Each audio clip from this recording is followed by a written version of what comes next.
এ যেন ক্যাচ মিসের মহোৎসব। টাইগারদের ফর্মে ফেরাতে ক্যারিবিয়ানদের আপ্রাণ চেষ্টা।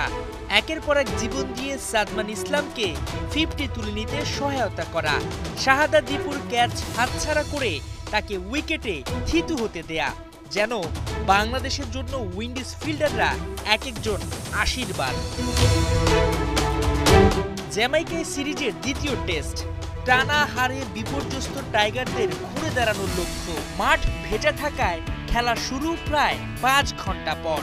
টস জিতে বোলিং নয় ব্যাটিং বেছে নিলেন টাইগার কাপ্তান মেহেদী হাসান মিরাজ। জাকির হাসানের জায়গায় সাদমান ইসলাম, শরীফুলের জায়গায় সুযোগ পেলেন নাহিদ রানা। জ্যামাইকায় পেসাররা টাইগারদের লন্ডভন্ড করে দিবে, সেই মহা বিপদ সংকেত আগেই দিয়ে রেখেছিলেন উইন্ডিজ কাপ্তান। যেই কথা সেই কাজ। শুরু থেকেই জয় মুমিনুলদের দুর্বল পয়েন্টেই আঘাত হানল ক্যারিবিয়ানরা। এলোমেলো বাংলাদেশের ব্যাটিং লাইন আপ। কেমার রোচের ইনসুইং আউটসুইং এর ভ্যারিয়েশনে মাত্র 3 রানে বোকা বনে গেলেন মাহমুদুল হাসান জয়। 8 রানে ভাঙল টাইগারদের উদ্বোধনী জুটি। জয়কে ফিরিয়ে জমে যাননি রোজ, ফাঁদে ফেলে শূন্যতে ফেরালেন মুমিনুল হককে। 10 রানে বাংলাদেশের অ্যাকাউন্টে নেই 2 উইকেট। দলীয় 25 রানে তৃতীয় উইকেট হারাতে পারত টাইগাররা, তবে ক্যাচ মিসে বেঁচে যান সাদমান ইসলাম।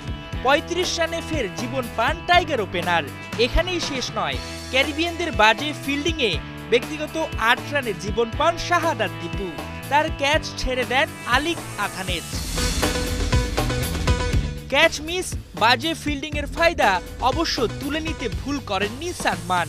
জাকির হাসানের জায়গায় সুযোগ পেয়ে 93 বলে তুলে নেন 50। ম্যাচে কিছুটা স্বস্তি খুঁজে পায় টাইগাররা। আলোক স্বল্পতায় 10 ওভার আগে শেষ হয় প্রথম দিনের খেলা।